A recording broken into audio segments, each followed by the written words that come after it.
8च्या सुमारास संत सखाराम महाराज वाडी संस्थान या ठिकाणी आग लागण्याची घटना घडली। यानंतर अंबळनेर नगर परिषदेचे 3 अग्निशमन बंब याशिवाय शेजारच्या पारोळा, चोपडा, शिरपूर आणि धरणगाव या नगरपालिकेचे 4 बंब आगीची तीव्रता बघून बोलावण्यात आले। या सर्व बंबांनी या लवकरच आटोक्यात आलेली आहे।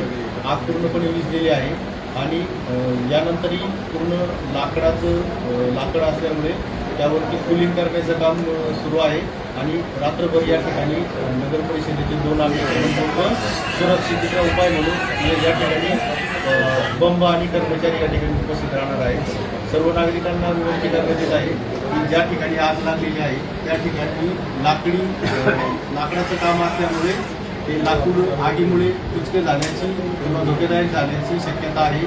तरी त्या ठिकाणचं ऑडिट होईपर्यंत तो भाग धोकादायक राहू शकतो, तरी त्या ठिकाणी कुठल्याही नागरिकांनी जाऊ नये।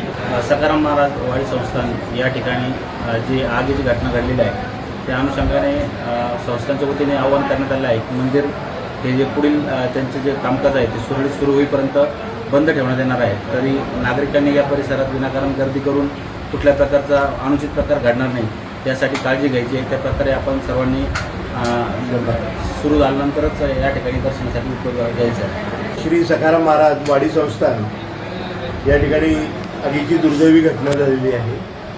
आज रात्री 8:15च्या सुमाराला अचानक मंदिराच्या लाकडी सभामंडपाला आग लागली आणि सभामंडप क्षयग्रस्त झालेला आहे। सुदैवाने कुठलीही जीवितहानी झालेली नाही। मंदिरातील जे देवघर आहे ते देवघर अत्यंत सुस्थितीत आहे। अगदी देवघरातला दिवाही तिथे चालू आहे, बाकी काही हानी झालेली नाही। परंतु लाकडी सभामंडपाची हानी झाल्याने सुरक्षिततेसाठी व पुढची व्यवस्था करण्यासाठी मंदिर साधारणतः अलीकडे तरी 2 दिवस दर्शनासाठी बंद राहील, तरी नागरिकांनी सहकार्य करावं आणि मंदिर बंद असल्याबाबत कुठल्याही अफवा पसरवू नयेत।